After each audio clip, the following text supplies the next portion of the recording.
मुक्ति दो प्रकार की, सद्यो मुक्ति और क्रम मुक्ति। इसका मतलब कुछ साधक ऐसे होते हैं जो ब्रह्मलोक पर्यंत कोई भी सुख नहीं चाहते, एकमात्र परमात्मा को चाहते हैं। ऐसे साधक जब शरीर छोड़ते हैं तो स्थूल और सूक्ष्म दोनों को त्याग कर केवल विशुद्ध अपनी आत्मा को परमात्मा में लय करते हैं। उसका नाम है सद्यो मुक्ति, शीघ्र परमात्मा को पाना। और दूसरे चाहते हैं क्रम मुक्ति। क्रम मुक्ति का मतलब कुछ साधक ऐसे भी होते हैं जो चाहते हैं कि पहले हम स्वर्ग का सुख भोगें, फिर महरलोक, फिर जनलोक, फिर तपलोक, फिर सत्यलोक, ब्रह्मलोक पर्यंत सारे सुखों का भोग करें, उसके बाद हम परमात्मा को प्राप्त कर लें। तो ऐसे लोग क्रम मुक्ति का मार्ग अपनाते हैं। दृष्टांत से यदि हम कहें कि एक सज्जन ट्रेन से गए बंबई, तो आराम से एक एक स्टेशन पूरे भारतवर्ष के न जाने कितने स्टेशन रास्ते में मिले, घूमते फिरते देखते भागते आराम से बंबई पहुंच गए, और समय ज्यादा लगा। और एक प्लेन में बैठे सो सीधे दिल्ली से उड़े और 2 घंटे में बंबई। उन्हें बीच में कहीं कोई नहीं मिला, डायरेक्ट बंबई। ऐसी जो एकमात्र प्रभु को चाहते हैं वो सद्यो मुक्ति के मार्ग से जाते हैं, और जो समस्त सारे संसार के और ब्रह्मलोक पर्यंत सुख को भोगते हुए उस तत्व को पाना चाहते हैं, वो क्रम मुक्ति के मार्ग से जाते हैं। और क्रम मुक्ति का मार्ग जो अपनाते हैं वो अपने सूक्ष्म शरीर को साथ में लेके जाते हैं, क्योंकि सूक्ष्म शरीर होगा तभी तो सुख भोग हो पाएगा। इसलिए सहैव गच्छेन मनस इंद्रियाणि। किस कामना से किस देवता की पूजा करनी चाहिए, ये भी सुखदेव जी ने अलग अलग बताया। किसानों को देव माता अदिति की उपासना करनी चाहिए। जो अदिति की उपासना करते हैं उनके घर में अन्न की कभी कभी नहीं रहती। जो विद्वान बनना चाहते हैं वो भगवान शंकर की उपासना करें। शिव जी की सेवा से विद्या प्राप्त होती है। विद्या कामस्तु गिरीशम। जिनका दाम्पत्य जीवन कलह में हो जाए, पति पत्नी में झगड़ा बहुत ज्यादा होता हो, तो माता पार्वती जी की उपासना करने से दाम्पत्य जीवन सुखमय हो जाता है। बोले हमारी तुम्हारा शादी ही नहीं भाई। यदि कोई सुंदर पत्नी चाहता हो तो उर्वशी की उपासना करे, उसे सुंदर पत्नी प्राप्त हो। कोई कहता है महाराज विधायक बनना चाहते हैं, राजनीतिक पद पाना चाहते हैं, तो वो मनुओं की उपासना करे, उससे राज्य पद प्राप्त होता है। एक एक उपासना से अलग अलग देवताओं को, जो सौंदर्य वृद्धि चाहता हो कि हम सबसे सुंदर बन जाए, तो गंधर्वों की उपासना करे तो उसे सौंदर्य की प्राप्ति हो, आदि आदि। परीक्षित बोले जो किसी कुछ भी ना चाहता हो वो, बोले कुछ ना चाहता हो तो वो भगवान नारायण की उपासना करे। बोले जब हमें कुछ चाहिए नहीं फिर उपासना क्यों? सुखदेव जी कहते हैं परीक्षित, मनुष्य शरीर जो मिला है वो उपासना के लिए ही मिला है, और उपासना के लिए प्राप्त शरीर को ये जीव वासना में ही समाप्त कर देता है। अकामः सर्व कामो वा मोक्ष काम उदारधी तीव्रेण भक्ति योगेन यजेत पुरुषं परम। सुखदेव जी स्पष्ट कहते हैं अकामः सर्व कामो वा। भले ही आपके मन में कोई कामना ना हो, आप अकाम हैं, अथवा बहुत सारी कामनाएं आपके मन में हैं, तो भी नारायणी की उपासना तो जीव मात्र को करनी ही चाहिए। बहुत सारी कामना है तो एक एक कामना के लिए एक एक देवता को कब तक पूजोगे, कितने पूजोगे? तो कामना एक तो है नहीं। बहू के बेटा भी चाहते हैं, और व्यापार भी बढ़िया चाहते हैं, मकान दुकान भी बढ़िया चले, एक कामना थोड़ी है। एक बुढ़िया अंधी थी, घर में भोजन के भी लाले थे। किसी ने कहा भोले बाबा की उपासना करो, जल्दी प्रसन्न हो जाते हैं आशुतोष। उसने पूजा करी, भोलेनाथ प्रसन्न हो गए। देवी जी जो चाहो एक वरदान मांग लो। अब बुढ़िया चक्कर में पड़ गई, क्या मांगू, मैं अंधी हूं, आंख मांग लेती हूं, दुनिया देख लो।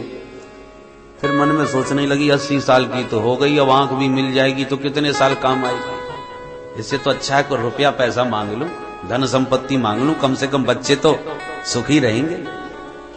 परंतु बच्चा था ही नहीं, माने उसके तो बच्चा था और उसके बहू के बेटा नहीं था, तो पोते का भी मुंह देखना चाहती थी। अब बहू के बेटा मांगू कि अपने लिए आंख मांगू कि रुपया संपत्ति मांगू, खाने के भी तो लाले पड़ रहे। पोता भी मांग लिया और खाने को नहीं घर में, तो क्या फायदा। सोच विचार करके योजना बना के बोली, तो भोले बाबा एक ही वरदान मांगती हूं। क्या? बोले मैं अपनी आंखों से अपने पोते को सोने की थाली में नित्य भोजन कराते हुए देखूं, बस यही वरदान दीजिए। अपनी आंखों से नित्य अपने पोते को सोने की थाली में भात खिलाते हुए देखा करूं, यही वरदान दीजिए। तो आंख भी मांग ली, पोता भी मांग लिया, सोने की थाली में रोज पवाएगी तो संपत्ति की क्या कमी रह जाएगी। ऐसे ऐसे बुद्धिमान भक्त भी होते। बोलो राधे राधे राधे राधे। तो हमारे सुखदेव जी कहते हैं सर्व कामोवा, कितनी भी कामनाएं हैं, ये सारे देवताओं की सेवा पूजा का समर्पण नारायण में ही होता है, इसलिए उनकी उपासना कर लो तो सब देवता प्रसन्न हो जाएंगे। वृक्ष के पत्तों को, पुष्पों को, शाखाओं को सींचने से अच्छा है अकेली जड़ में पानी डाल दो, सारे वृक्ष को पानी मिलेगा। केवल जड़ सींचने से जैसे सारा वृक्ष सिंचित हो जाता है, ऐसे मूलम ही विष्णुर्देवानाम यत्र धर्म सनातन, समस्त देवताओं के मूल हैं भगवान नारायण, उनकी उपासना से सारे देवताओं की उपासना हो जाती है। मनुष्य शरीर पा करके भी परीक्षित जो प्रभु की उपासना नहीं करते, ऐसे मानव भी पशु तुल्य होते हैं और 4 पशु उनकी प्रशंसा करते हैं। कौन कौन? बोले स्वभिट वराहोष्ट खरई संस्कृत पुरुष पशु, वो जो पुरुष पशु हैं, पुरुष पशु माने जो केवल खाना पीना सोने तक ही अपनी बुद्धि और विचारों को सीमित रखते हैं, आगे पीछे की कुछ भी नहीं सोचते, ऐसे नर पशुओं की ये सामान्य पशु प्रशंसा करते हैं। पहला प्रशंसक है कुत्ता, स्वान। कुत्ता किसकी प्रशंसा करता है और कब प्रशंसा करता है? बोले जब मानव लोग आपस में छोटे छोटे प्रसंगों में लड़ते झगड़ते आपस में गाली गलौज करते हैं, तो लड़ते हुए मानवों को देख करके कुत्ता बड़ा प्रसन्न होता है, उसे लगता है मेरी खानदान के है, बिल्कुल हम लोगों की तरह। तो अपने परिवार जैसा वातावरण और प्रभाव जब उन मानवों में उसे दिखाई पड़ता है तो वो बड़ा खुश होता है अपनी जाति का स्वभाव देखकर। दूसरा प्रशंसक है बिटबराह। बिटबराह माने ग्रामीण सुगर। वो किसकी प्रशंसा करता है? बोले संसार में जो केवल पेट भरने के लिए ही जी रहे हैं, उल्टा सीधा बुरा भला जो मिले जहां से मिले जैसा भी मिले गटक जाओ पा जाओ। तो सुगर कहता है हम भी जिंदगी भर पेट भरने के लिए घूमते रहते हैं, ये भी पेट भरने में लगे भाई। तो ऐसे नर पशुओं को देख करके बराह प्रसन्न होता है, क्योंकि हमारा और इसका लक्ष्य तो एक ही है, हम भी पेट भरते हैं, ये भी पेट भर रहे हैं। खान पान पर कोई हमारा भी विचार नहीं, इनका भी कोई विचार नहीं, जहां जो जैसा मिला। तो बराह उनकी प्रशंसा करता। तीसरा प्रशंसक है ऊंट। ऊंट किसकी प्रशंसा करता है?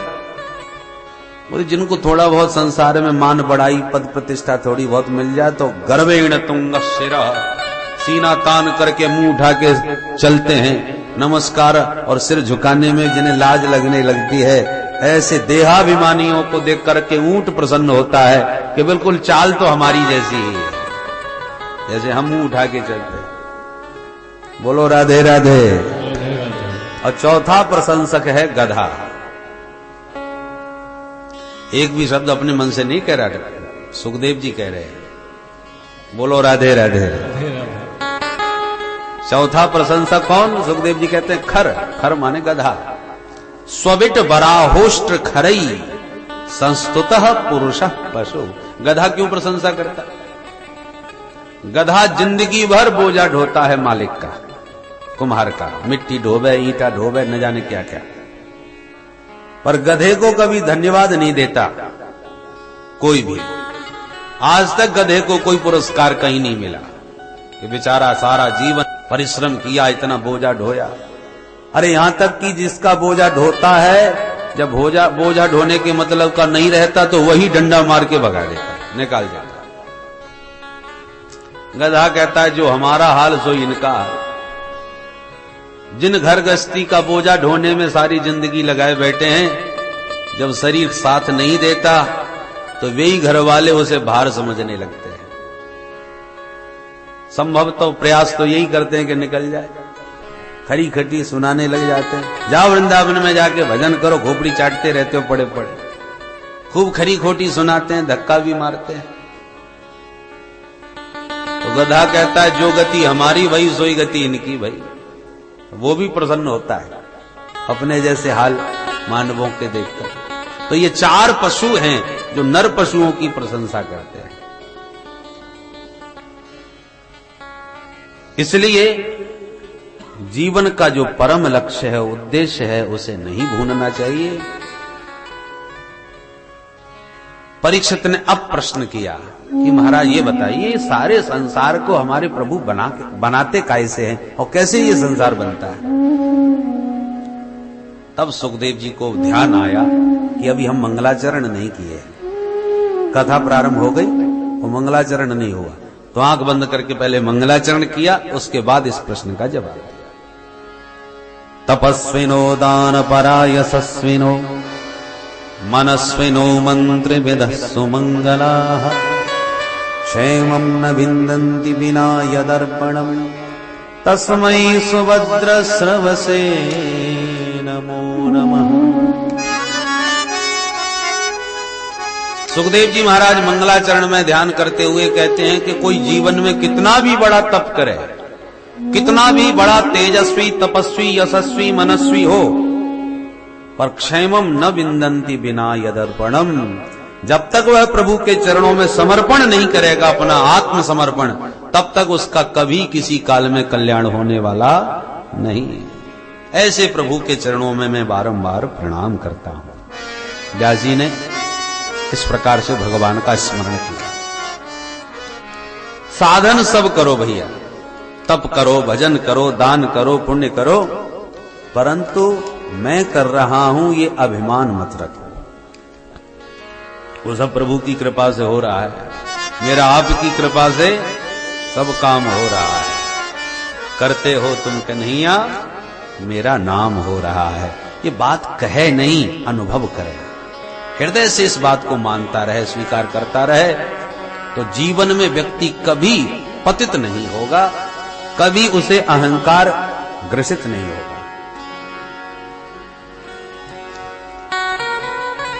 जब हम ये मानने लगते हैं हम इतने बड़े विद्वान, गीता, भागवत, रामायण हमें सब कंठस्थ, तो फिर हो ही नहीं सकता कि हमारी बुद्धि खराब ना हो जाए। मैं विद्वान, मैं धनवान, मैं पहलवान, यही मैं जीव का पतन कराता है। इसलिए जो मिला है उसे भगवत प्रसादी मान के स्वीकार करे, उसमें अपना अहंकार न बढ़ाए। बिजली जल रही है, पावर हाउस से कनेक्शन फिट है इसलिए, और यदि वहीं से लाइन काट दी गई तो सारे उपकरण बेकार। क्या हुआ? बोले बिजली गई, 1 मिनट में अंधकार छा गया। उसी प्रकार जहां से वह दिव्य गुण तुम्हें प्राप्त हो रहे हैं, जिसकी कृपा से प्राप्त हो रहे हैं, उस पावर हाउस को नहीं भूलना चाहिए। सारा पावर वहीं से आ रहा है। और जब हम अपने अहंकार में अपने गीत गाने लगते हैं, सोई ठाकुर जी पावर काट देते हैं। आपने अनुभव किया होगा, चाहे हनुमान चालीसा का पाठ करो या राम रक्षा स्तोत्र आदि जो भी पाठ आप करते हो, पूरा कंठस्थ हो गया, कंठस्थ नित्य पाठ कर रहे हो, कभी कभी भी एकदम विस्मृति हो जाती है। हमने तो अनुभव किया है, मंगलाचरण करते करते 600 भागवत होने को आ गए, वही इन श्लोकों का हम मंगलाचरण कर रहे हैं और कभी कभी मंगलाचरण के ही श्लोक विस्मृत हो जाते हैं और ऐसा एकदम फ्यूज सा उड़ जाता है कि लाख प्रयास करने पर भी याद नहीं आता। तब आर्त होके प्रभु को मन से प्रार्थना करो, प्रभु आपकी कृपा के बिना कुछ नहीं बोला जा सकता। ये स्मरण जब हो गए तो 1 मिनट में सारी बातें स्मृत हो जाती। भगवान ये झटके बीच बीच में इसलिए देते रहे ताकि उनकी कृपा का अनुभव बना रहे, व्यक्ति अपने को विद्यावारिधि न मानने लग जाए। सर्वगुण संपन्न हनुमान जी की यही विशेषता है, हर कार्य में ठाकुर जी की कृपा को मानते हैं, इसलिए बड़े बड़े कार्य करते हुए भी निरभिमानी रहते हैं।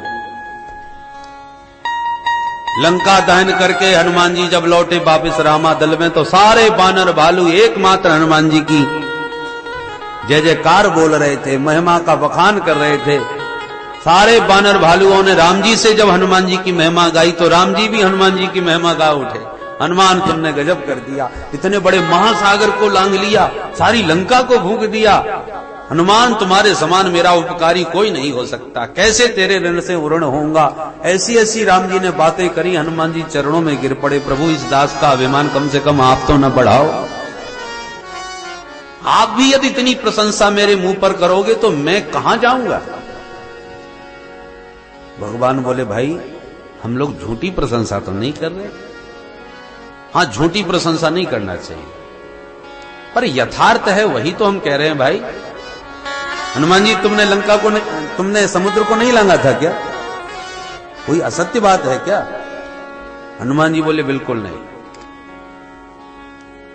समुद्र नहीं लांघे थे? बोले नहीं। तो फिर लंका में कैसे गए? हनुमान जी बोले हमको तो जहाज मिल गया था, उसमें बैठ के चले गए। अब वानर भालू बड़े चक्कर में, वहां तो कोई जहाज नहीं दिखा हमको, ये किस जहाज की बात कर रहे हैं?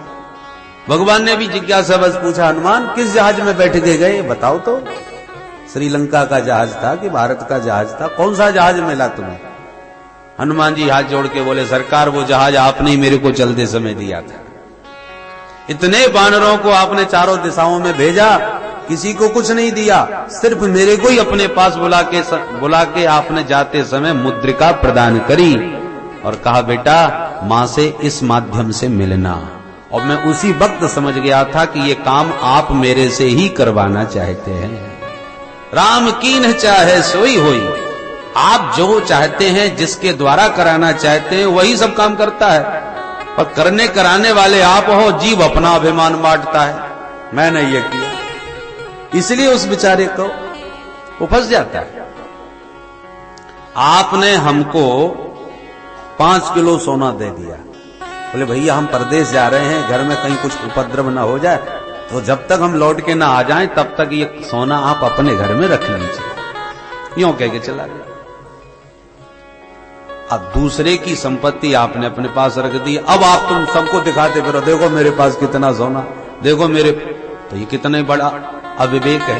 सोना किसी का है, तुम अपने माने बैठे हो। अरे जिसका है वो आके कभी भी ले सकता है भाई, तुम्हारे पास तो धरोहर है। तो हनुमान जी के पास जो भी कुछ है वो राम जी का मान करके वो अपने पास रखते हैं। अतुलित बल धामम, धाम माने घर, घर में कौन है? हनुमान जी अपने घर, अपने शरीर को घर मानते हैं। और अतुलित बल, अतुलित प्रभुताई, प्रभु का जो बल पराक्रम है वो उनके भीतर विराजमान है। तो अभिमान किस बात का? वो बल तो प्रभु का रखा हुआ है इस घर में, इस धाम में, इसलिए वो बड़े बड़े कार्य करते हुए भी कभी अहंकार से स्पर्श नहीं करते। हनुमान जी कहते हैं प्रभु आपने ही जहाज दिया था, उसी जहाज में बैठ के पट से चला गया। प्रभु मुद्रिका मेल मुख माही, जलधि लांघ गए अचरज नाही। कौन से आश्चर्य की बात है महाराज? प्रभु मुद्रिका, आपकी मुद्रिका के माध्यम से ही मैं लंका में गया था। पर वहां जाकर के माता जी को जब मैंने मुद्रिका दे दी और मां का विश्वास जीत लिया और वहां का कार्यक्रम संपन्न करके जब वापस आने लगा तो घबरा गया कि जहाज तो मेरा यही रह गया, मुझे तो वापस भी आना था। तो मैंने कहा अब कैसे जाऊंगा बिना जहाज के। तो फिर मैं माता जी के पास गया, मां मेरे को जाना है प्रभु के पास, अब बताइए क्या करूं। तो मां ने मुस्कुरा करके आशीर्वाद दिया कि बेटा उधर से पिताजी के जहाज में आया, इधर माता जी के जहाज से जा। तो चूड़ामणि उतार करके मुझे प्रदान कर दी और मां की उस कृपामयी चूड़ामणि में बैठ करके मैं वापस आपके चरणों में आ बैठा। तो मेरे ऊपर तो आप दोनों का आशीर्वाद है और उसी आशीर्वाद से ये दास का काम चल रहा है। भगवान बड़े प्रसन्न हो गए। यह हनुमान जी की कुशलता। भगवान बोले अच्छा ठीक है, जहाज से आना जाना तो हमारी कृपा से हो गया, पर इतनी बड़ी लंका को निशाचरों के बीच तुमने भस्म कर दिया, ये तो तुम्हारा पराक्रम हुआ कि नहीं। हनुमान जी बोले महाराज उसमें मेरी क्या विशेषता है, वो कार्यक्रम भी आप नहीं करवाए। भगवान बोले हमने कब, हमने तो तुम्हें आज्ञा भी नहीं दी कि भैया किसी के घर में आग लगा देना। हमने तो सिर्फ तुम्हें जानकी का पता लगाने पूछा था, किसी के भेजा था, किसी के घर में आग लगाने नहीं भेजा था। और यदि रावण ने तुम्हारी पूंछ में आग लगा ही दी तो तुम उसकी मूंछ में आग लगा देता। तूने तो पूरी लंका को ही भस्म कर दिया। अरे भाई तुम सेवक हो तो मालिक जितना आज्ञा दे उतना ही काम करना चाहिए, मनमुखी सेवक को नहीं होना चाहिए। हनुमान जी डर गए कि ये तो हम फंस गए। भगवान बोले तो अच्छा किसकी आज्ञा से तुमने लंका को जलाया। बोले सरकार आज्ञा आपने डायरेक्ट नहीं इनडायरेक्ट दी थी। कैसे। बोले मैं जब लंका में पहुंचा सरकार माता जी से भेंट करने के लिए, तो मैं तरु पल्लव में छुपा बैठा था और सारी गतिविधि वहां की देख सुन रहा था। रावण आया बड़बड़ा के चला गया, वो मैंने देखा। उसके जाने के बाद त्रिजटा नाम राक्षसी एका, राम चरण रति निपुण विवेका। आपके चरणों की अनन्य अनुरागिनी एक परम भक्त त्रिजटा राक्षसी को मैंने देखा। अब आपका जो भक्त है वो हमारा मित्र है, हमारा साथी है। मैं उसको देखकर बड़ा प्रसन्न हुआ कि चलो विदेश में परदेश में कोई अपना मिल जाए सगा तो अपना बड़ा आत्मीय लगता है। लंका में कोई वैष्णव मिल गया, आपका भक्त मिल गया, मेरा मन बड़ा आह्लादित हो गया उसे देखकर। परंतु थोड़ी देर में उस त्रिजटा देवी ने तमाम राक्षसियों को अपने पास बुला करके स्वप्न सुनाना प्रारंभ किया। और भक्त के हृदय से तो ठाकुर जी ही बोलते हैं साक्षात। भक्त का वचन भगवान का वचन होता है। मैं भी कान लगा के सुनने लगा। पता है वो क्या कह रही थी। सपने बानर लंका जारी, जातु धानु सेना सब मारी। आज मैंने स्वप्न देखा है कि इस लंका को किसी बंदर ने फूंक दिया, जला दिया, तमाम राक्षसों को मार डाला। मैं सुनकर के मेरे कान खड़े हो गए कि हमारे कार्यक्रम में तो ये लिखा ही नहीं है, भगवान ने ऐसा करने को कहा ही नहीं है। ओ समझ गया ठाकुर जी शायद जल्दी जल्दी में ये कहना भूल गए, इसलिए इसके द्वारा मेरे को आज्ञा दे रहे हैं बेटा तुझे ये भी काम करके आना है। भक्त के हृदय से भगवान मुझे आदेश सुना रहे हैं, बेटा ये भी तुम्हें करना पड़ेगा। फिर मेरे मन में दुविधा रही, बंदर हम अकेले ही थोड़े, हमारा नाम तो इसने लिया नहीं। सपने बानर, तो बानर तो लाखों हैं हमारे रामादल में, हो सकता है मेरे बाद किसी दूसरे बंदर को भेज दिया जाए, जाओ फूके आओ। तो ये मैं कैसे मानूं कि ये काम मेरे को ही करना है। परंतु जब आगे वह उसने कहा यह सपना में कहूं पुकारी, हो यह सत्य गए दिन चारी। ये मेरा स्वप्न मात्र 2-4 दिन में ही पूरा होने वाला है, ये मेरा विश्वास है। तब मुझे लगने लगा कि निश्चित तब तो ये काम मेरे को ही करना होगा, क्योंकि 2-4 दिन में दूसरा बंदर आने वाला नहीं है। सारे बंदर अपना अपना बल बखान कर चुके थे समुद्र तट पर कि मैं इतना योजन जा सकता हूं, मैं इतनी दूर जा सकता हूं। कोई कहता मैं पार भी जा सकता हूं पर लौटने की कोई गारंटी नहीं। तो सारे बंदर 2-4 दिन में तो कोई दूसरा आने वाला है नहीं, क्योंकि सब मना कर चुके। और जब 2-4 दिन में दूसरा कोई नहीं आने वाला है तो ये कार्यक्रम निश्चित रूप से हमको ही करना होगा।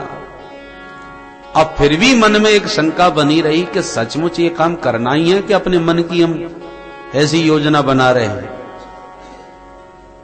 परंतु जब मेघनाथ ने हमको बांध ही लिया, रावण के दरबार में खड़ा कर ही दिया और रावण ने अपने ही मुंह से आदेश सुना दिया, मां लगा दो इस बंदर की पूंछ में आग। तो महाराज हमने तो न किसी से माचिस मांगी, न किसी से घी तेल मांगा, हम तो शांत खड़े थे। उन राक्षसों ने हमको चारों तरफ से घेर के हमारी पूंछ में कपड़े लपेटने चालू कर दिए, तमाम घी और तेल के पीपे पटक दिए हमारी पूंछ के ऊपर, और उन्होंने ही अपने हाथ से माचिस भी लगा दिया। अब बताओ किसी बंदर की पूंछ में आग लगे तो बंदर क्या खड़ा खड़ा चले? आग लगेगी तो उछलेगा, कूदेगा, भागेगा, दौड़ेगा, प्राण बचाने के लिए सब प्रयास करेगा। मेरी भी पूंछ में आग लगी सो अपने राम भी भागे महाराज। हमने कुछ नहीं किया, उन राक्षसों ने अपने हाथ से हमारी पूंछ में आग लगाई थी सरकार, और इतने कपड़े और इतना तेल पटका मेरी पूंछ में कि रहा न नगर बसन घृत तेला, पूरे शहर में न तेल बचा न कपड़ा बचा, सब ने मेरी पूंछ पर लपेट दिया।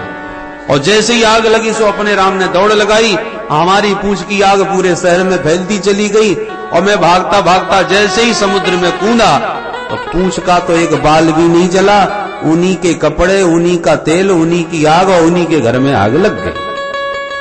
हम तो प्राण बचाते बचाते समुद्र में कूदे, और पूंछ का नंबर जलने का आया, तब तक तो कूद चुके थे, तो पूंछ का कुछ भी नहीं बिगड़ा।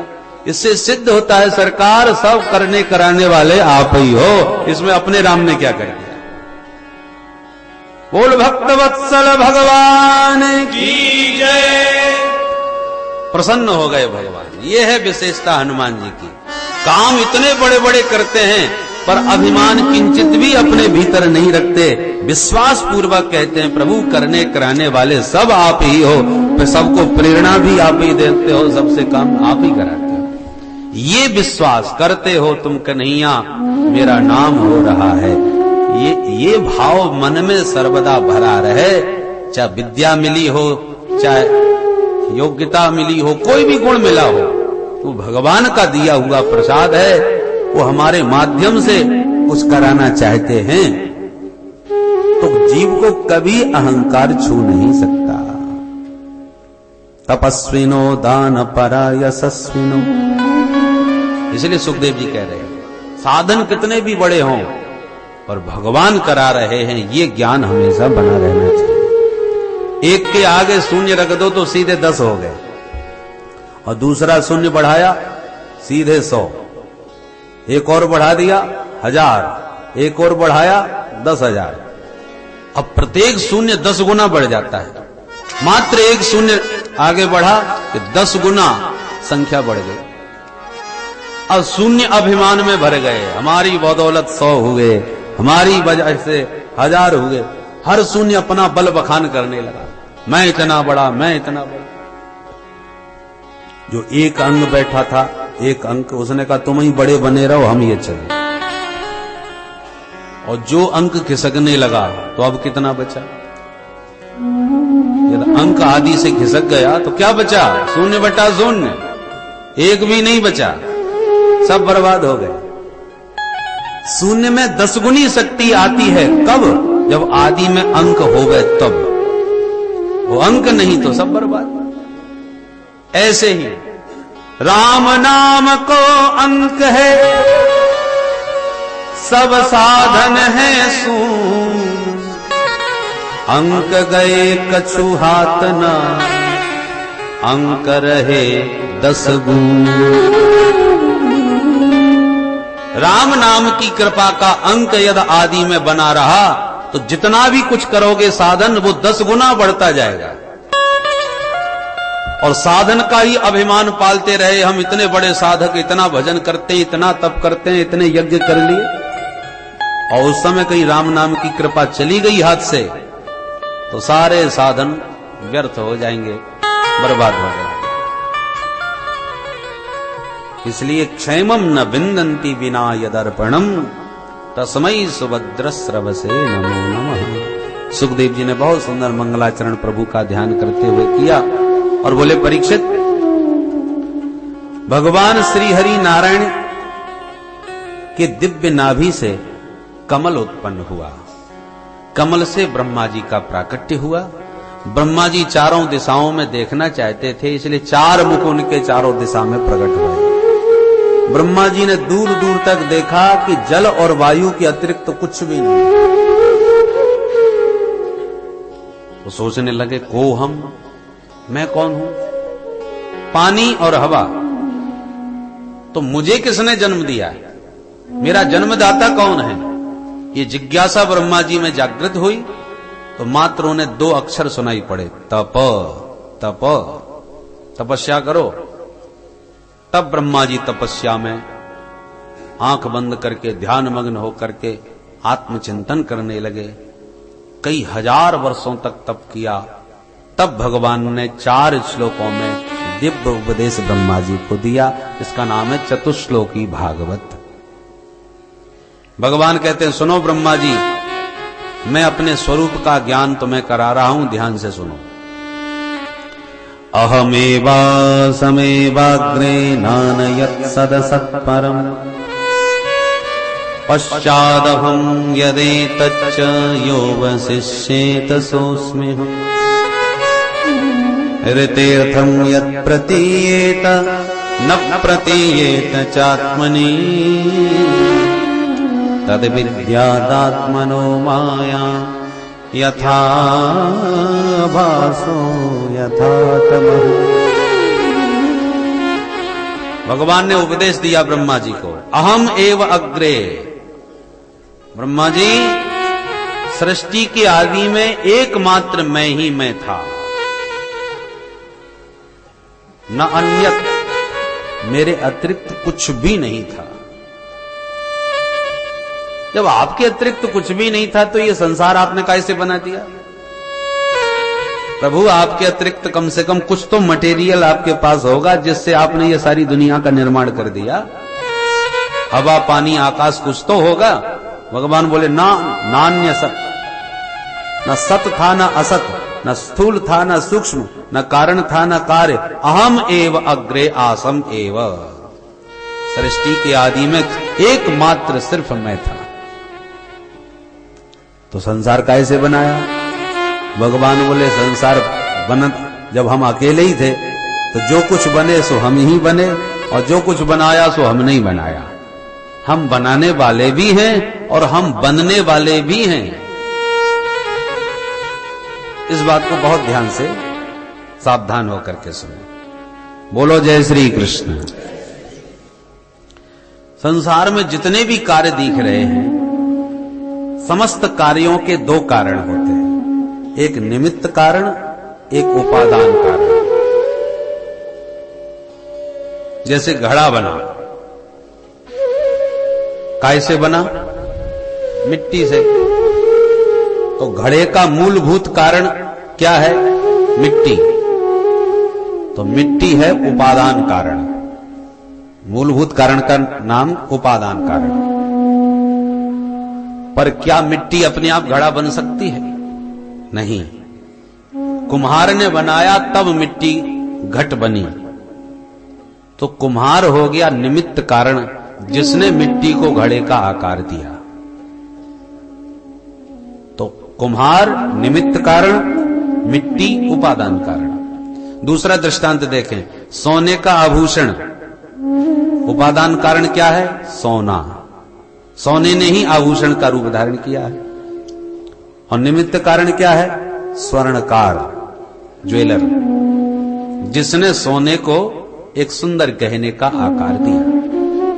ऐसी सारे कार्य जितने भी हैं, निमित्त कारण और उपादान कारण 2 होते हैं।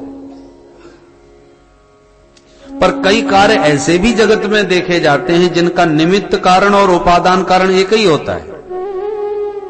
जैसे मकड़ी का जाला। मकड़ी जो जाला बुनती है, आपने देखा होगा। तो मकड़ी, अब उस जाले का निमित्त कारण कौन है? मकड़ी, क्योंकि मकड़ी ही तो जाले को बुन रही है, तो बनाने वाली भी मकड़ी। तो जाला कहां से पैदा हुआ? बोले मकड़ी से ही। मकड़ी अपने से ही तो जाला पैदा करती है। तो फिर उपादान कारण कौन हुआ? बोले मकड़ी। जाले का उपादान कारण भी मकड़ी है, क्योंकि मकड़ी से ही जाला उत्पन्न हो रहा है और निर्माण भी वही कर रही है, इसलिए निमित्त कारण भी वही है। तो जैसे मकड़ी अपने जाले का अभिन्न निमित्त उपादान कारण है, निमित्त कारण भी वही है और उपादान कारण भी वही है, इसलिए अभिन्न है। वैसे तो भिन्न भिन्न होते हैं ये दोनों कारण, परंतु मकड़ी अपने जाले का अभिन्न निमित्त उपादान कारण है। दूसरे दृष्टांत में मोर का पंख, मोर के पंख में पंख का उपादान कारण भी मोर है और निमित्त कारण भी मोर है। ठीक इसी प्रकार से सारे जगत को बनाने वाले भी भगवान हैं और सारा जगत बना भी भगवान के ही द्वारा है, उत्पन्न भी भगवान से ही हुआ है, इसलिए निमित्त कारण भी भगवान और उपादान कारण भी भगवान। बोलो राधे राधे।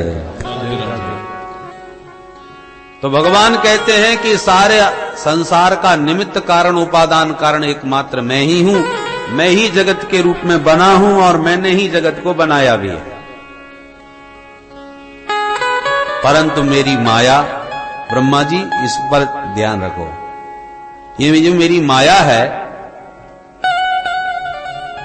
ये क्या काम करती है महाराज? भगवान कहते हैं मेरी माया का काम है सत्य को छुपाना, असत्य को दिखाना, झूठे को सांचा, सांचे को झूठा बताना। ये उल्टा पुल्टा काम करते हैं और सृष्टि में ये तुम्हारा सहयोग करेगी, इसलिए इसको भी साथ में रखो। ये क्या सहयोग करेगी? बोले जीवों को जब अज्ञान होगा तभी तो तुम्हारा संसार चलेगा। भाई एकदम शुद्ध सोने के बढ़िया गहने नहीं बनते, थोड़ा बहुत तो टांका वाका लगाना पड़ेगा, मिलावट होगी तभी तो आभूषण बढ़िया बनेगा। ऐसे ही अज्ञान की माया द्वारा मिलावट न की जाए और सारे जीव यदि शुद्ध बुद्ध ज्ञान संपन्न हो जाए तो संसार ही ठप हो गया, फिर तो सभी मुक्त हो गए, और दुनिया कैसे चलेगी भाई? तो माया की मिलावट से ही ये दुनिया चल रही है। शुद्ध सोने की कीमत भले ही ज्यादा हो, परंतु आभूषण तो उतना बढ़िया नहीं बनेगा। ऐसे ही ये संसार के जितने आभूषण हैं वो अज्ञान माया के द्वारा ही बनाए जा रहे हैं, परंतु जो ज्ञान संपन्न हो जाते हैं वो शुद्ध सोने होकर के शुद्ध बुद्ध और मुक्त हो जाते हैं, संसार के प्रपंच से भी निर्मुक्त। इसलिए सारा संसार जो तत्व ज्ञानी है उस सारे संसार में ही परमात्मा का दर्शन करते हैं, क्योंकि परमात्मा ही जगत के रूप में बने हैं। पर परमात्मा के नाम रूप भिन्न भिन्न हो गए, इसलिए व्यवहारिक भिन्नताएं तो सब हैं, पर तत्वतः वो अभिन्न है। उदाहरण से देखो, एक लड़का प्रथम श्रेणी पास हो गया, पिताजी बोले चल तेरे को आज सोना खरीदवाता हूं। मैंने सोच रखा था तुम प्रथम श्रेणी पास होगा तो तुझे अब की बार सोना खरीदवाऊंगा। गया सोने की दुकान में, तब तक दरवाजे पर कोई मित्र मिल गया, तो पिताजी तो अपने मित्र से गप्पे मारने लगे और बेटे से कहा तू जाके दुकान के भीतर देख, मैं अभी आता हूं, और जो पसंद आवे खरीद। अब बेटा जाके, अब बेटा बहुत गरीब परिवार का था, जिंदगी में पहली बार सोने की दुकान में चढ़ा, जानता ही नहीं था सोना क्या होता है, तो पूछने लगा भैया हमको सोना खरीदना है। दुकानदार बोला तो खरीदो, क्या चाहिए। अब वो देखे इसमें अब सोना कौन सा है, उसने पूछा ये क्या चीज है, बोले लर है, जंजीर। अच्छा, तो ये क्या चीज है, बोले ये अंगूठी है। ये क्या है, ये बोले ये हार है। और जितनी जो वस्तुएं थी उसने सबका नाम पूछ लिया। लौट के बाहर बोला पिताजी इसमें सोना है ही नहीं। सोना नहीं? बोले हाँ मैंने सब पूछ लिया, कहीं कुछ बताता है कहीं कुछ बताता है, सोना तो उसने एक भी चीज का नाम नहीं दिया, उसके पास सोना है ही नहीं। तब पिता भीतर जाके बोले अरे मूर्ख, ये जितने भी आभूषण है ना ये सब सोने के ही है, ये सब सोना है, तो इसने मेरे को सोना बताया क्यों नहीं। बोले बेटा सोने के ही अलग अलग आभूषण बने गए तो इसलिए नाम अलग अलग हो गए, और वस्तुतः ये सब सोने के है। उसी प्रकार परमात्मा ही जगत के रूप में प्रकट हुआ है तो सब परमात्मा का ही स्वरूप। सर्वम विष्णुमयम जगत, परंतु आकार अलग अलग हैं, इसलिए नाम रूप आकार के अलग अलग पड़ गए। ये स्त्री है, ये पुरुष है, ये कुत्ता है, ये बिल्ली है, ये चूहा है, ये मगर है, ऐसे नाम आकार के अनुसार अलग अलग हैं, पर तत्वतः सब परमात्मा के ही स्वरूप हैं। सिया राम में सब जग जाना, ये तत्व की दृष्टि है। पर व्यवहारिक दृष्टि में भेद है, तत्व की दृष्टि में अभेद है। मिट्टी के ही अनेक बर्तन बन गए, ये घड़ा है, ये मटका है, ये सकोरा है, ये कुल्हड़ है, ये दीपक है, ये चिलम है, ये सुराही है। अब बताओ कितने सारे बर्तन बन गए। अब कोई कहे ये सब क्या है, बोले सब मिट्टी है तो तत्वतः सब मिट्टी ही है, इसमें कोई संदेह नहीं। पर फिर भी उस मिट्टी के जो अलग अलग जो आकार बनाए हैं कुम्हार ने, इसलिए नाम अलग अलग हैं। ये घड़ा, ये सकोरा। अब उसी मिट्टी का घड़ा बना है जो स्वयं शीतल रहता है, जल को भी शीतल रखता है, और जो उसका जल पीता है उसका हृदय भी शीतल हो जाता है। अब उसी मिट्टी की बनी है चिलम, देखिए आपने, कई लोग फूंकते रहते हैं और खूब आंख कान से धुआं निकालते हैं, चिलम पीने वालों को देखा होगा। अब मिट्टी की वो भी बनाई जाती है। अब एक मिट्टी की बनाई हुई चिलम है जो स्वयं धधकती रहती है, और जो पीता है उसके हृदय को भी धधकाती रहती है, जलाती रहती है, खुद जलती है, दूसरों का हृदय जलाती है। और उसी मिट्टी की सुराही है जो स्वयं शीतल है, और जो पीवे उसका पानी उसका हृदय भी शीतल हो जाता है। बने सब एक ही मिट्टी के, कोई जला रहा है, कोई रहा है।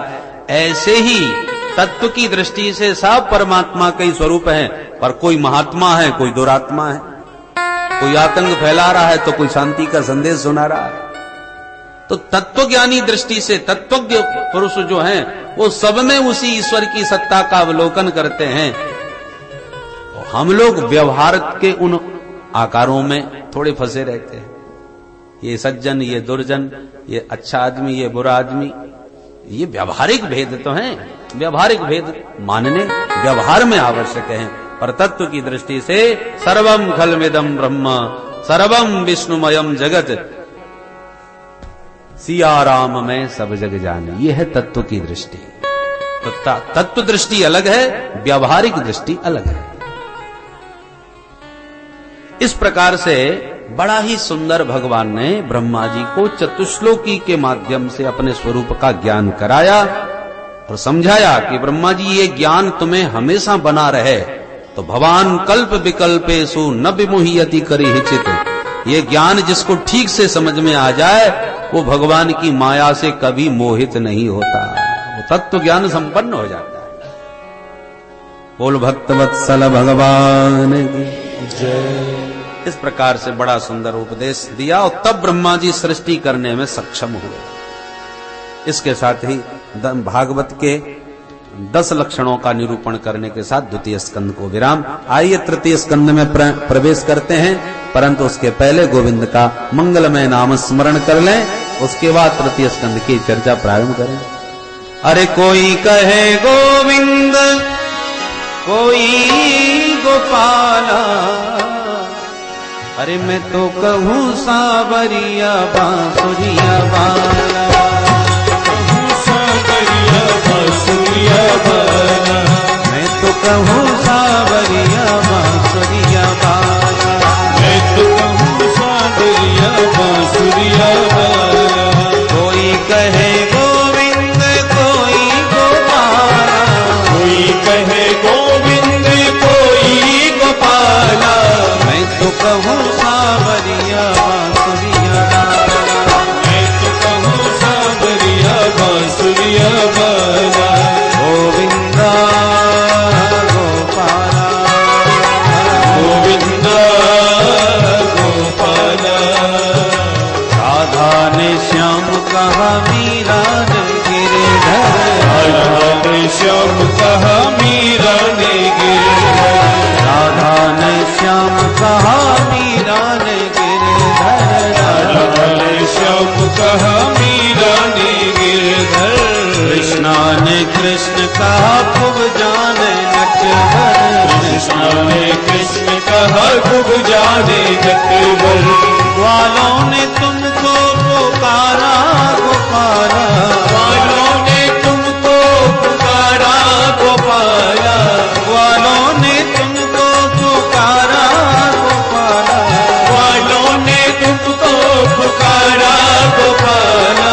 मैं तो कहूँ जय हो, मैं तो कहूँ सांवरिया बांसुरिया बाला, ताली बजा के बांसुरिया बाला, मैं तो कहूँ सांवरिया बांसुरिया बाला, मैं तो कहूँ सांवरिया बांसुरिया बाला। गोविंदा गोपाला, गोविंदा गोपाला।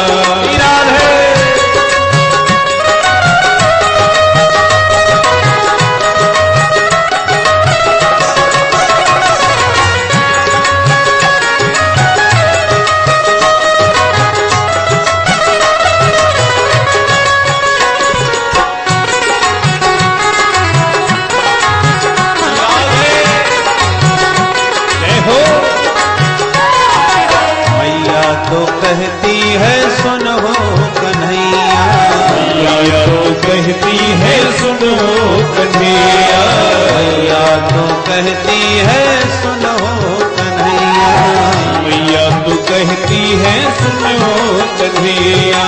घनश्याम कहते हैं बलराम भैया, घनश्याम कहते हैं बलराम भैया।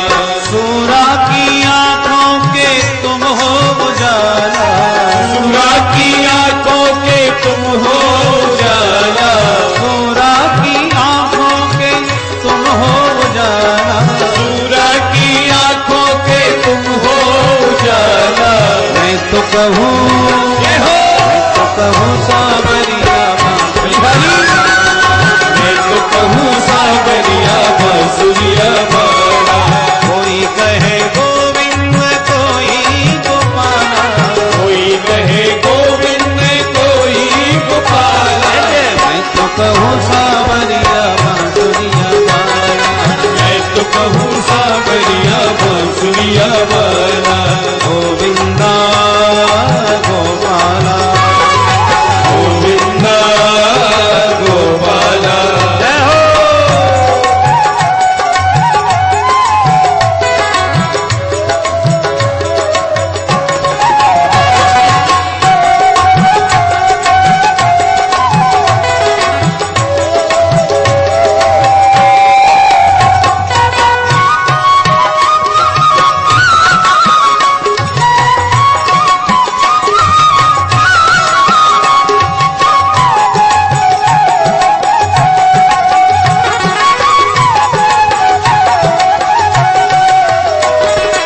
भीष्म जी के बनवारी अर्जुन के मोहन, कृष्ण जी के बनवारी अर्जुन के मोहन, भीष्म जी के बनवारी अर्जुन के मोहन, कृष्ण जी के बनवारी अर्जुन के मोहन। अरे छलिया भी कह करके बोला दुर्योधन, छलिया भी कह करके बोला दुर्योधन, छलिया भी कह करके बोला दुर्योधन, छलिया भी कह करके बोला दुर्योधन।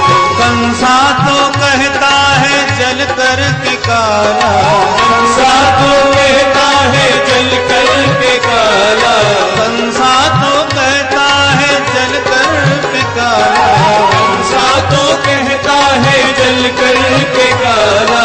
मैं तो कहूँ मैं हो, मैं तो कहूँ सांवरिया बांसुरिया बाला, मैं तो कहूँ सांवरिया बांसुरिया बाला, अरे मैं तो कहूँ सांवरिया बांसुरिया बाला, मैं तो कहूँ सांवरिया बांसुरिया बाला।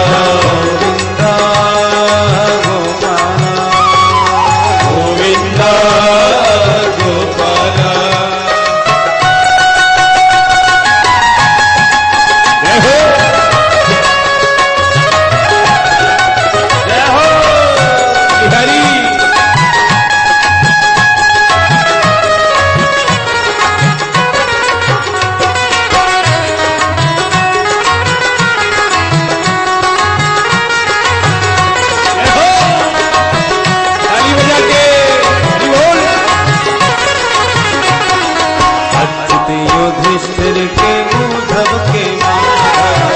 अच्युत युधिष्ठिर के उद्धव के माधव, अच्युत युधिष्ठिर के उद्धव के माधव, अच्युत युधिष्ठिर के उद्धव के माधव, भक्तों के भगवान संतों के केशव, भक्तों के भगवान संतों के केशव, भक्तों के भगवान संतों के केशव, भक्तों के भगवान संतों के केशव। हरि ग्वालिनिया